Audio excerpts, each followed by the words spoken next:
बिस्मिल्लाहिर्रहमानिर्रहीम। अस्सलाम वालेकुम जनाब। स्टोरी में नेकी शेयर करनी है और स्टोरी है नए आर्मी चीफ़ की तकर्री। और अब जो फ़ैसला किया है हुकूमत ने कि जनरल आसिम मुनीर यानी नए आर्मी चीफ़ को उन्होंने रिटेन कर लिया है। रिटेन, ये आपने ख़बर सुनी होगी, इसका क्या मतलब है? उन्होंने इसको रिटेन किया है। रिटेन का मतलब क्या है और ये क्यों किया है ऐसा?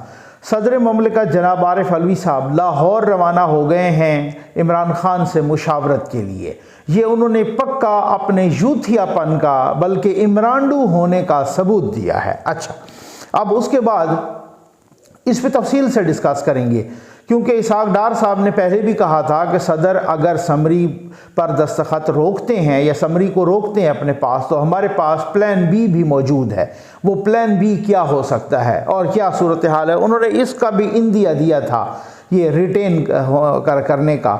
सबसे पहले आ जाइए कि ये रिटेन क्या है। आर्मी एक्ट में ये वजारत दिफा को अख्तियार होता है, हुकूमत को अख्तियार है कि कोई भी यानी कोई भी अगर मेजर से लेकर ऑनवर्ड लेफ्टिनेंट जनरल तक कोई अफसर अगर रिटायर हो रहा है तो उसको परमिशन लेनी होती है, क्योंकि जाहिर है आर्म्ड फोर्सेस है ना। अब अगर वो रिटायर हो रहा है और जंग शुरू है, रिटायर हो रहा है, दहशतगर्दी के ख़िलाफ़ कार्रवाई शुरू है, रिटायर हो रहा है, वो बहुत ही अहम पोजीशन पे है, तो उसको वो रोक लेते हैं। ठीक है ना, कि आपको रिटायरमेंट की इजाज़त नहीं है। दैट इज़ कॉल्ड रिटेन करना। रिटेन तो अब टिल फर्दर ऑर्डर होता है, वो पता नहीं साल के लिए भी, 6 महीने के लिए भी, जब तक भी हो उसको रिटेन करते हैं। तो वो परमिशन के लिए लेटर लिखता है कि जी मेरी रिटायरमेंट। यही परमिशन के लिए लेटर जनरल आसिम मुनीर साहब ने भी लिखा था। आगे से वजारत दिफा ने वो रोक लिया, उनकी जो रिटायरमेंट है वो मुंजमद कर दी, वो रोक दी, उनको इजाज़त नहीं दी कि आपको रिटायर होने की इजाज़त नहीं है। ठीक है, इसको कहते हैं रिटेन करना। ठीक है, या रिटेंशन या रिटेन करना। अच्छा, उन्होंने इनको रिटेन कर लिया है। अब ये 27 को रिटायर नहीं होंगे। ये किस लिए किया गया है? ये हिफ्ज़ मातकद्दुम के तौर पे किया गया है, एज अ सेफ्टी वाल के तौर पे किया गया है, एक प्रिकॉशन के तौर पे किया गया है कि अगर सदर समरी को रोकते हैं और वो अपने यूथिया होने का सबूत देते हैं जैसा कि अब तक वो दे रहे हैं, तो फिर हमने क्या करना है? क्योंकि वो फिर अगर ये अदालत जाते हैं और ये कहते हैं कि जी 27 को तो जनरल आसिम मुनीर रिटायर हो गए हैं और इन्होंने उनको आर्मी चीफ लगा दिया है, तो उनकी रिटायरमेंट अब मुंजमद हो गई है, उनकी रिटायरमेंट अब रिटेन कर दिया गया है उनको, अब वो रिटायर नहीं होंगे।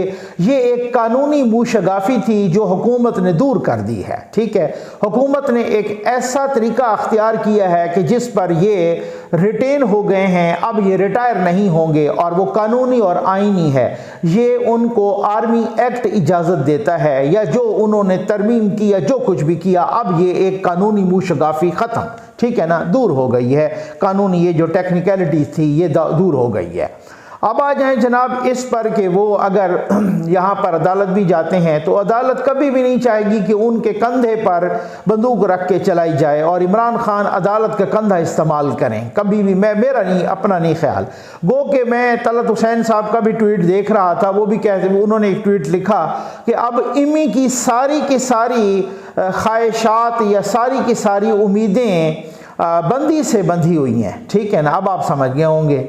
इम्मी मीन्स इमरान और बंदी मीन्स उनका जस्टिस बंदियाल, कि अब इम्मी की सारी उम्मीदें बंदी से बंधी हुई हैं। ठीक है ना, ये तो बात ये है कि वो इन्हीं के कंधे पर बंदूक रख के चलाना चाहते हैं, जबकि वो कभी भी नहीं चाहेंगे। एक बात।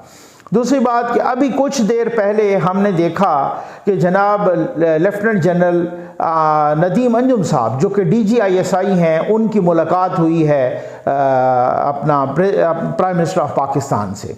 उनकी और भी कुछ बहुत ही अहम मुलाकातें हुई हैं ये पिछले 3-4 रोज़ में, और कसरत के साथ मुलाकातें हुई हैं, ये भी आप समझ गए होंगे। ठीक है ना, और ये सारा कुछ डिस्कस हुआ है यहाँ पर, अमन व अमान की सूरत हाल वगैरह, ये तो वैसे ही मीडिया में चलाने की खबर है, उसमें क्या कुछ डिस्कस हुआ है वो आप अच्छी तरह से समझदार हैं।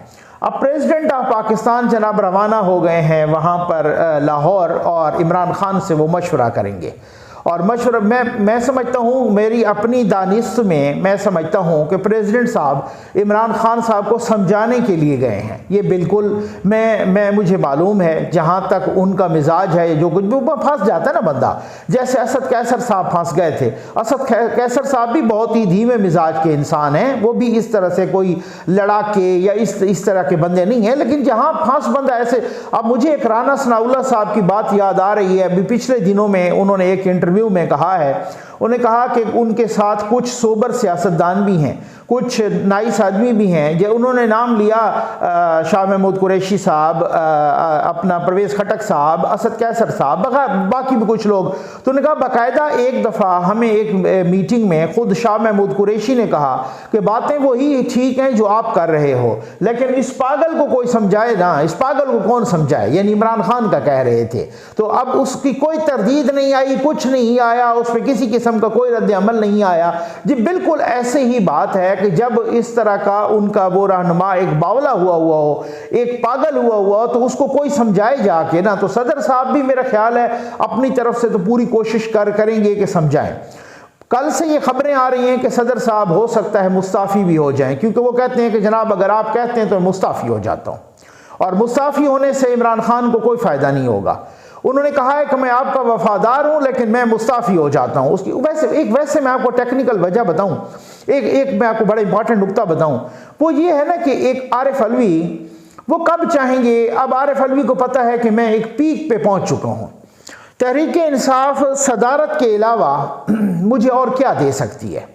ये एक वो कर्टसी अपना ताल्लुक निभा रहे हैं इमरान खान से, और इमरान खान को चाहिए, अगर इमरान खान को मुरव्वत वाला बंदा होता, कोई उसमें कोई इंसानियत नामी कोई चीज़ होती माजरत के साथ, तो फिर मेरा ख्याल है वो किसी को इतना मजबूर न करते, ठीक है ना।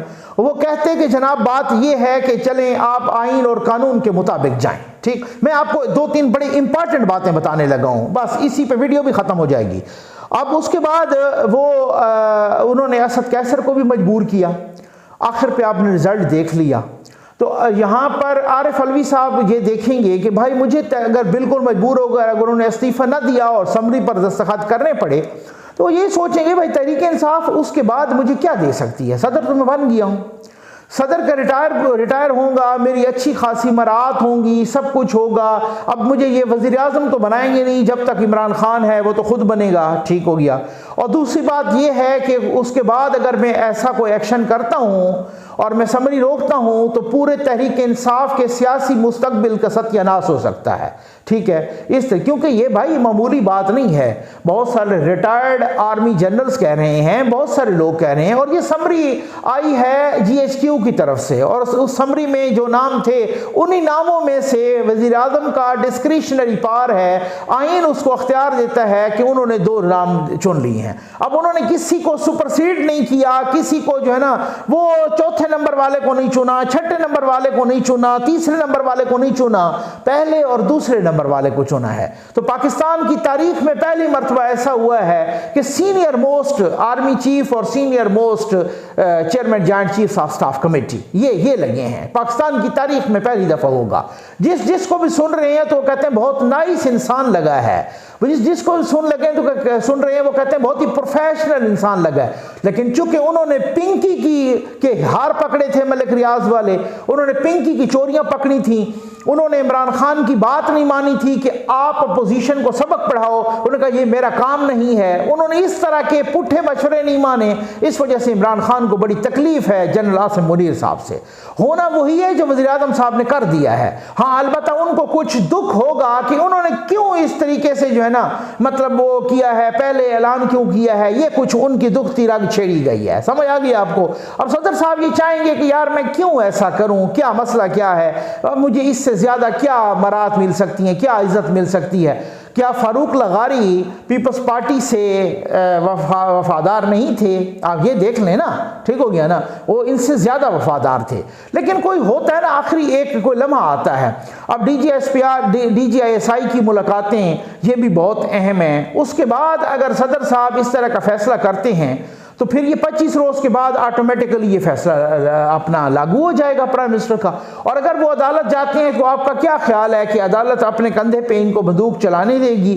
और अगर वो अदालत जाते हैं और वहाँ से उनको नाकामी होती है, लेकिन मैं समझता हूँ, जो मैं आपके साथ आखिरी इंपॉर्टेंट नुक्ता शेयर करने लगा हूँ, इसमें इमरान खान का कसूर नहीं है इसमें, क्योंकि एक बंदे की रविश ऐसी है, एक बंदे की आदत ऐसी है, एक बंदे की तीनत में ही खराबी है। ठीक हो गया ना। अब आज मैं देख रहा था कि आईजी पुलिस पंजाब, वो मजीद उनकी 8 दिन की छुट्टी मंजूर हो गई है। आईजी उनके साथ काम नहीं करना चाहते, चीफ सेक्रेटरी उनके साथ नहीं काम करना चाहते। उनकी जब अपनी हुकूमत मरकज में थी, उनमें कुछ 6, 7, 8 आईजी बदले, कुछ 6 चीफ सेक्रेटरी बदले। इस तरह से हर महकमे का सेक्रेटरी हर 4 महीने बाद बदला। उन्होंने कोई अगर नहीं बदला तो एक उस्मान बुज़दार को, वसीम अकरम प्लस को नहीं बदला। आर्मी चीफ उनसे महफूज नहीं है, DGISI उनसे महफूज नहीं है, पूरा पाक फौज का इदारा उनसे महफूज नहीं है, जजेस उनसे महफूज नहीं है, सियासतदानों को तो वैसे ही वो नंगी गालियां देते हैं, उनसे पूरा मुल्क महफूज नहीं है। ऐसी कोई बला तैनात हुई है हम पर, नाफिज हुई है 2018 में, कि जिसने सत्यानाश करके रख दिया है पूरे मुल्क का। ये उनका कसूर नहीं है, उनकी तीनत में ही शैतानियत है। ठीक हो गया ना। उनकी तीनत में भी शरारत है, यही इमरान खान की तीनत में ही शरारत है, उनकी फितरत में भी शैतानियत है। लेकिन कसूर है तो मैं समझता हूं हुकूमत का है। ये अभी 8 और 9 अप्रैल की शब में जो वाकया हुआ था, उस पे जिस तरीके का सुप्रीम कोर्ट का फैसला आया, सुप्रीम कोर्ट ने, मुल्क की सबसे बड़ी अदालत ने कहा कि कासिम सूरी ने गैर आईनी काम किया, अपना इमरान खान ने गैर आईनी काम किया, सदर ममलकत ने गैर आईनी काम किया, जो जो इस चेन में थे वजीर कानून, सब ने ये गैर आईनी काम किया था।